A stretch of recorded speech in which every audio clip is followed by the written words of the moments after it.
In an Egyptian tomb of Amenhotep's time, there appears a poetic inscription that aptly characterizes both that pharaoh and his people. Spend the day merrily, put ointment and fine oil to your nostrils, and lotus flowers on the body of your beloved. From the outset of his reign, it was apparent that Amenhotep III was of softer fiber than his tough Theban forebears. For example, although Tutmosis III had been a mighty huntsman who had once come perilously close to being impaled on the tusks of an angry elephant, Amenhotep III, in attempting to establish his own image as a hero king, chose a safer route. He ordered that wild bulls be penned up within an enclosure. Then, says the chronicle, did his majesty proceed against all these wild bulls, tally thereof 170 wild bulls. Amenhotep apparently married for love, taking as his principal wife a commoner by the name of Tai, who was politically astute daughter of a lieutenant general. For her enjoyment, the king created a beautiful large lake, which measured some 6,400 feet long and 1,200 feet wide, on the grounds of his palace at Thebes. Despite the immensity of the project, it was completed in a mere 14 days. Many were the happy hours that Amenhotep and Tai thereafter idled away on the lake, drifting along on their royal boat. Yet Tai was far from being the only woman in the life of Amenhotep III. During his long regime, he married additional Egyptian women, as well as foreigners. 2 princesses from the kingdom of Mitanni, one of whom arrived in Egypt with 317 ladies-in-waiting. 2 from Syria, 2 from Babylon, 1 from the kingdom of Arzawa in Anatolia. The pharaoh also maintained an extensive harem and tirelessly nagged his principal governors about populating it. "Send beautiful women," he urged one such official, "but none with shrill voices. Then the king, your lord, will say to you, 'That is good.'" Given the example presented by the pharaoh, it was only natural that other Egyptians indulged in luxuries. For the highborn, home was likely to be a whitewashed villa of as many as 30 rooms, with a suite set aside for the master of the house, although others might have had to have been satisfied with cruder facilities. The nobleman's accommodations customarily included a toilet consisting of a portable pot underneath a seat that was supported by bricks. Bathed by shafts of sunlight that flooded the interior through clustery windows, the walls were decorated with paintings of birds and flowers in vivid hues of blue and green and orange, while columns gleamed with golden trim. In the cool of an Egyptian evening, the lord and his wife often lolled beside the pool in a walled garden fragrant with blooming flowers. There, surrounded by children playing with dolls or frolicking at a game of leapfrog, they could amuse themselves with a board game called Senet, or relax to the soft, sweet strains of a harp.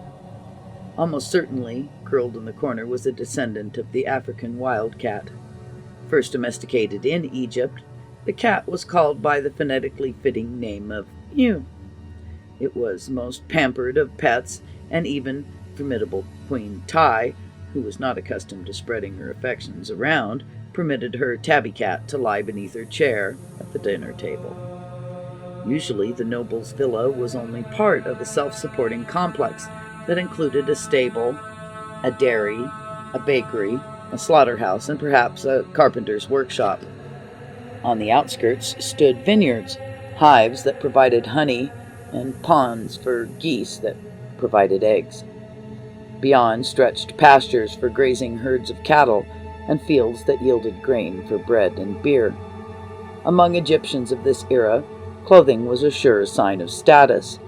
While peasants went naked or wore loincloths, and artisans, who comprised the ancient middle class, wore simple cloth wraps, more affluent men and women draped themselves in long, carefully pleated skirts, and fancied such heavy adornments as gold bracelets and broad gold necklaces festooned with beads of lapis lazuli, carnelian, and turquoise.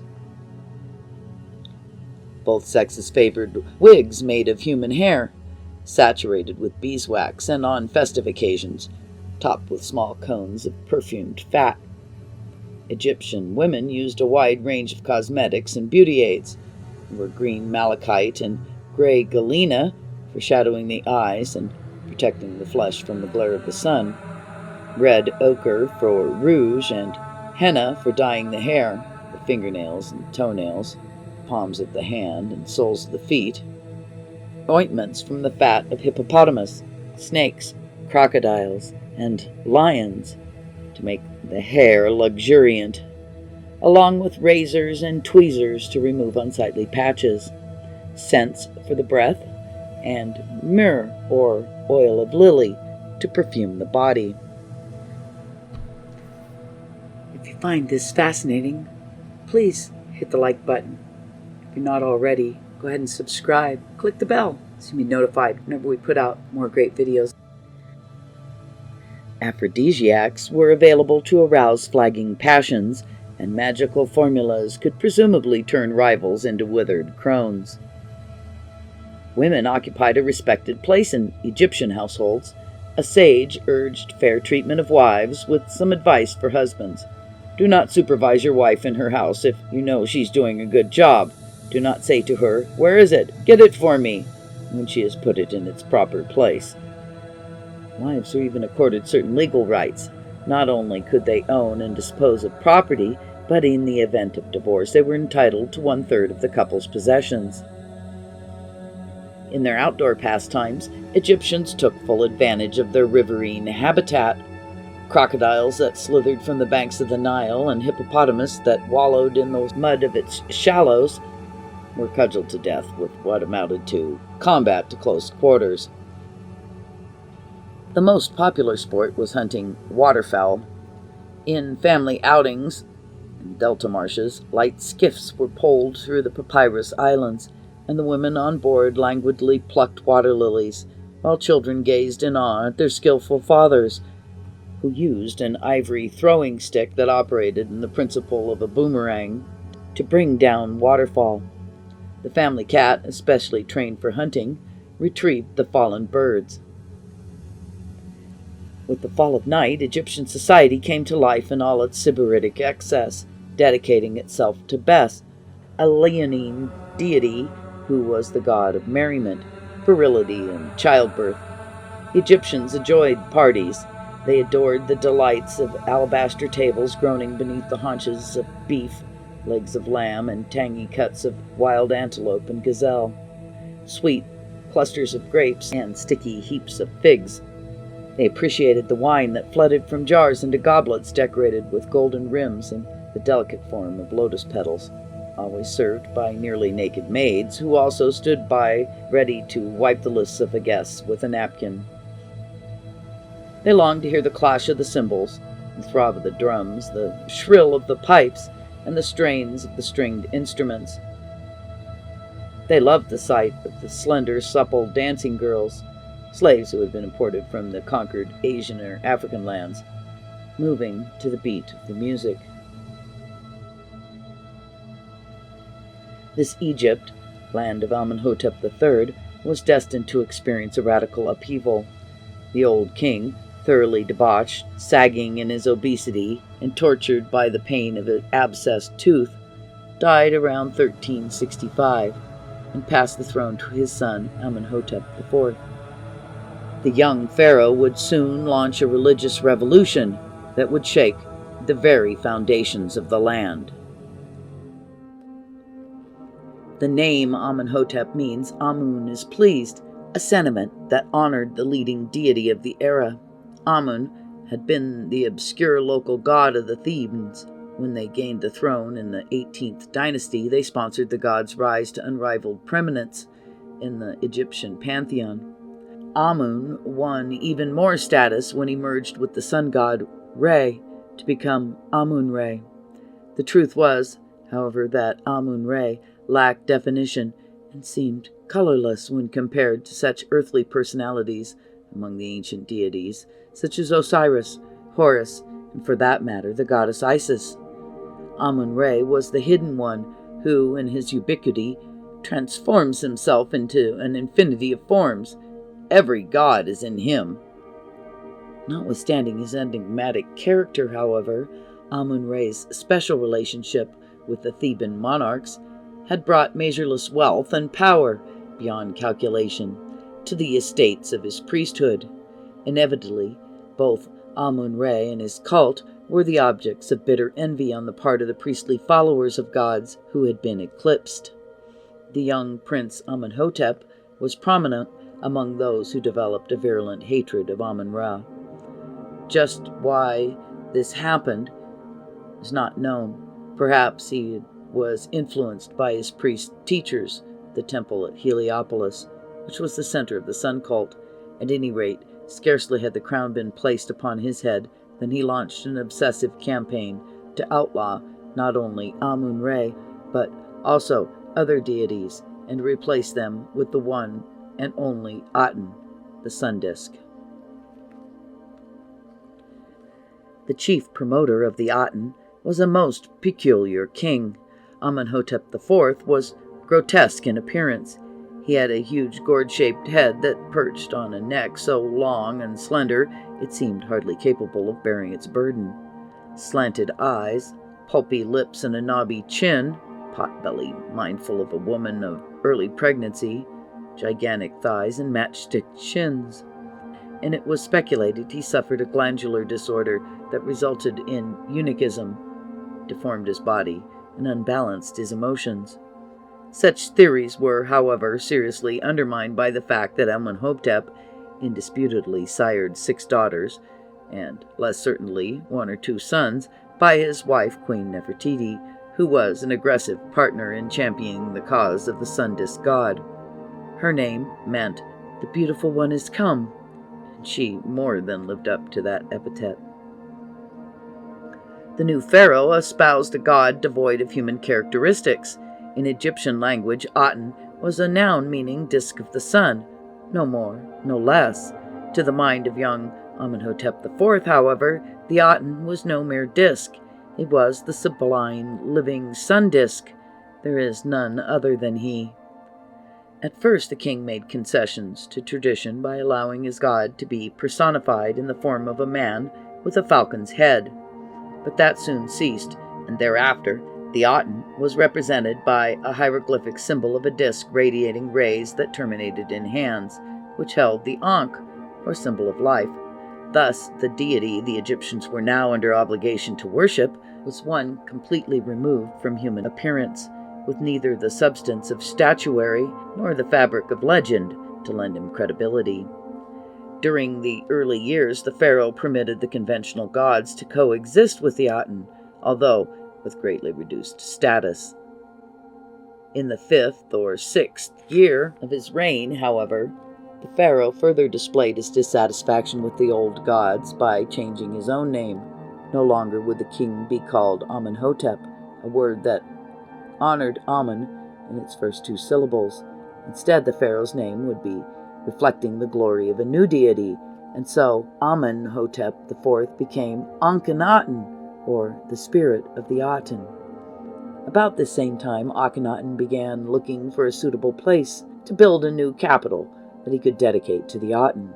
The site he chose on the east bank of the Nile, about 200 miles north of Thebes, was a grim sandy plain, cloistered by frowning cliffs, where no gods had ever been worshipped, no one had ever lived, and no one but Akhenaten would ever wish to.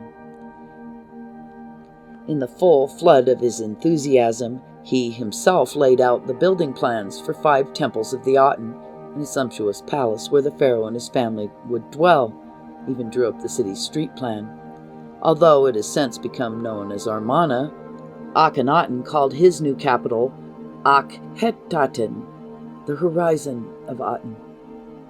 Work proceeded in a frenzied state, but so eager was Akhenaten to live in his new city that he had a huge tent erected for himself and his court. After 4 years of construction, the buildings were finally ready for occupancy.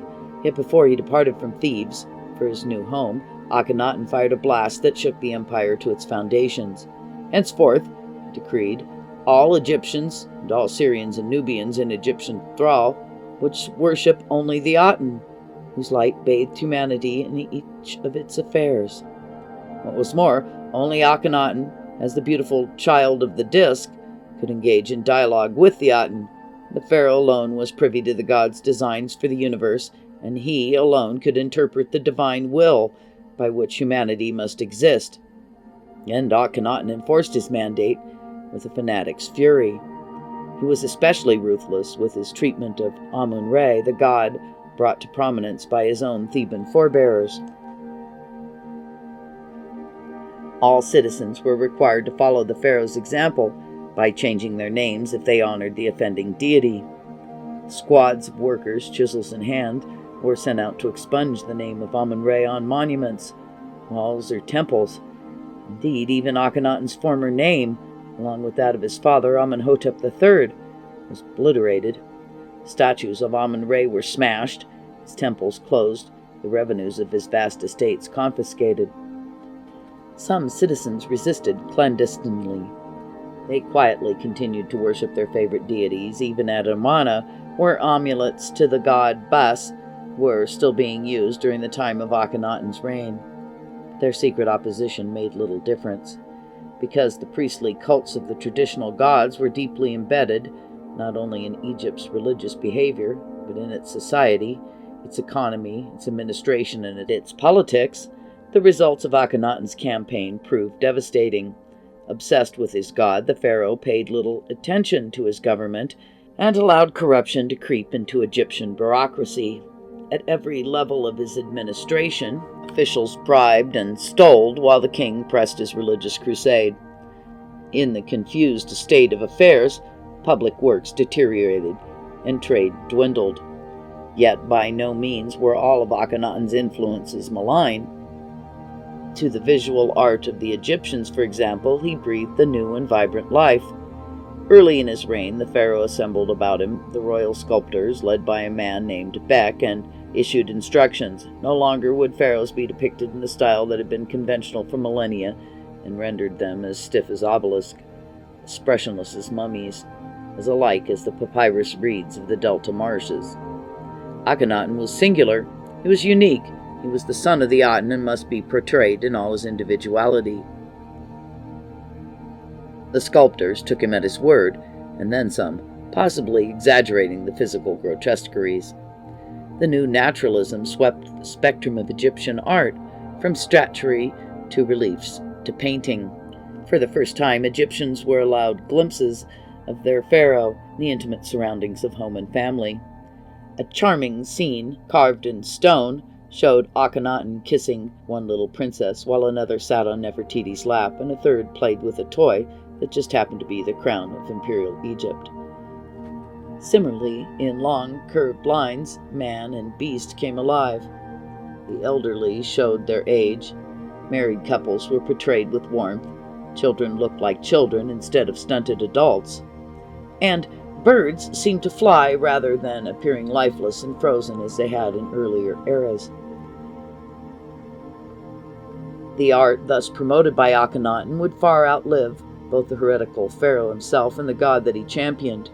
For while the Egyptian king was pursuing his obsessions, his empire was menaced. In Syria, vassal kings called for help from the Egyptian army, but the pharaoh was too preoccupied to listen. Bearing down on them from Asia Minor were Hittite warriors under the mighty king Suppa-Alima, who had defeated the Mitanni once and for all, and was moving to challenge Egyptian hegemony. The salvation of the empire would be left to Akhenaten's successors. He died in the 17th year of his reign, and to all intents and purposes, his sun-disk god died with him. The death of the heretical king brought a baffling interlude. Late in Akhenaten's reign, a willowy youth named Menkaure had been his constant companion, and clearly his heir apparent. About the same time, Nefertiti evidently vanished from public view. Although the riddle of Menkaure's identity remains unsolved, it's been speculated that he was Akhenaten's favorite, or that he was either the pharaoh's nephew or son by another wife, or even that he was the legitimate son of Akhenaten and Nefertiti, who had, for some other reason, been kept out of sight during his childhood. Whoever he was, he died either before he had a chance to accept the crown or a very short while thereafter. His place was taken by boy king Tutankhamun, whose familial origins are also obscure. He was possibly Senkari's younger brother, or even a younger brother of Akhenaten. Tutankhamun set about restoring the traditional religion, changing his name to Tutankhamun, thereby substituting Amun's compound for Aten. He abandoned Akhenaten's desert city and moved his court back to Thebes. Yet he was helpless to remedy the ills that beset his empire, and by the time of his early death, conditions had reached such a state that his widowed queen was obliged to offer her hand in marriage to the Hittite prince. After long and querulous negotiations, a young Hittite noble did arrive in Egypt, only to be put to death as he crossed the border. His murder was generally attributed to a courtier who had somehow assumed the pharaoh's office in the meantime. Long, a shadowy figure in the Egyptian court under Akhenaten, courtier Ai, former priest and master of the horse, reigned only 4 years and then died, but he had made arrangements for a successor, reaching into his military past and designating as future pharaoh one Horemheb, who was commander-in-chief of the Egyptian army, and so began a line of professional soldiers on the throne of Egypt. Despite his warlike calling, Horemheb was an energetic and dedicated ruler who devoted the 3 decades of his reign to peaceable affairs. As the first order of business, he launched an implacable campaign to erase from Egyptian minds all memory of the sun disk Aten and its sponsor, Akhenaten. The heretic's desert city was torn down pillar and post, its masonry transported for use in reconstructing the temples of Amun-Ra, who was being restored to godly supremacy. As for the late pharaoh Akhenaten, his statues were demolished and his name removed wherever it had previously appeared. When he was mentioned at all, it was as that criminal. Horemheb also moved to stamp out the governmental corruption that persisted since Akhenaten's fateful tenure. He issued a sweeping edict of reform that resulted in substantial numbers of officials, especially tax collectors, being exiled to the Sinai wasteland with their noses cut off their faces. Horemheb governed Egypt for 29 years and, as death became imminent, selected yet another general to follow him. The officer he chose, who became Ramses I, presently died, leaving little mark. In contrast, both his son, Seti I, and grandson, Ramses II, were military commanders of the first rank. During 4 campaigns to Asia, Seti I reasserted Egyptian control over most of Palestine, although his efforts to regain Syria were frustrated by the Hittites. Ramses II fought the Hittites to a standoff at the Great Battle of Kadesh, and subsequently signed the treaty that recognized Egyptian hegemony over Palestine and southern Syria. Ramses II ruled for 67 years, and by the time of his death, his son and successor, Merneptah, was already quite old. As 13th son, Merneptah probably never expected he would rule, but 11 of his brothers had died. The other entertained no pharaonic ambitions, and Merneptah found himself king. Almost immediately, he was assailed by a threat that would have taxed the energies of a man much younger than he. Pushing out of the west, in 1220 BC, came hostile confederation of Libyans and mysterious Asiatic allies. Merneptah met the challenge head-on, administering a sound defeat to the enemy forces in a battle lasting 6 hours. In commemoration of Merneptah's victory, a monument was erected near Thebes. Men come and go with singing, and there is no cry of men in trouble. But the problematic invasions persisted, and in 1186 BC, during the rule of Ramses III, the so-called Sea Peoples descended on the Nile Kingdom, sweeping southward by land and by sea. While a fleet of their warships sailed down the Mediterranean coastline, a host of warriors marched through Syria into Palestine, accompanied by their women and children in clumsy ox carts. In what would be the last great display of Egypt's imperial might, Ramses led his army to confront the invaders on his own northeastern border. He succeeded in trapping their ships as they attempted to land troops at the mouth of the Nile and destroyed the fleet. Then the Egyptian force shattered the army of the enemy in a bloody land battle. An uneasy peace prevailed.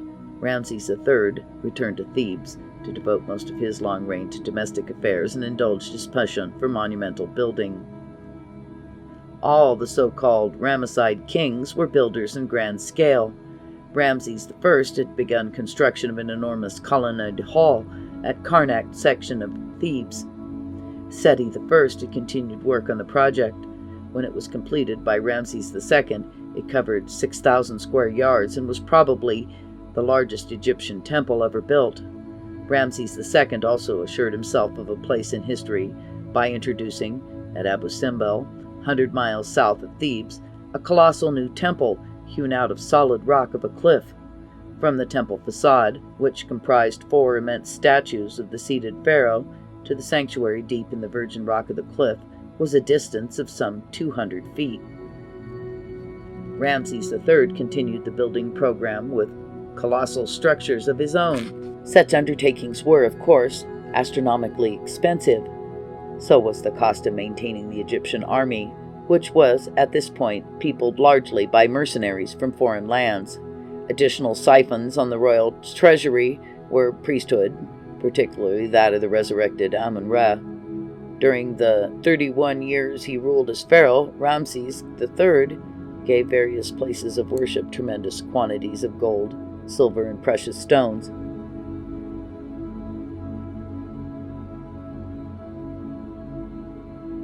Inevitably, as the priestly cults and the mercenary soldiers grew rich, the royal treasury was severely depleted, and so was royal authority. Ramses III narrowly survived an assassination attempt by disgruntled members of his court. By the time of his death, in 1162 BCE, events outside the kingdom had conspired to send Egypt into precipitous decline. The Sea People had turned the Middle East upside down. The Hittite Empire, Egypt's one-time ally, had disappeared. Flexing its newfound muscle, Assyria had seized Egypt's possessions in Syria and Palestine and was filling its coffers with goods that once supported Egyptians' extravagant lifestyle. With its trade routes constricted or severed, Egypt no longer had a source of income from abroad, and the hapless kingdom faced a drawn-out and melancholy descent into corruption, usurpation, and near anarchy. Some of Egypt's tomb-building artisans actually went on strike. So widespread was the problem of tomb robbing that officials eventually removed many pharaonic mummies from the Valley of the Kings and placed them in a common tomb in order to guard them better. If you find this fascinating, please hit the like button. If you're not already, go ahead and subscribe. Click the bell so you'll be notified whenever we put out more great videos like this one. Egyptian ambassadors were insulted in Syrian city-states that had once groveled at mention of imperial name. Egypt suffered an ignominious succession of rulers. Priest pharaohs gave way to encroaching Libyans, who were in turn forced from power by Nubians. At one point, even an Ethiopian sat for a brief period on the Egyptian throne. The Nubians succumbed to the Assyrians, who were replaced by the Chaldeans of Babylon. During the 7th century BCE, a beleaguered country enjoyed a brief resurgence of national unity and power, but this flickering flame was soon to be snuffed out. As the 6th century neared its end, the Persian tide that had washed over Babylonia rolled on towards Egypt, that ancient and honored civilization, whose days, as an independent nation, were now numbered.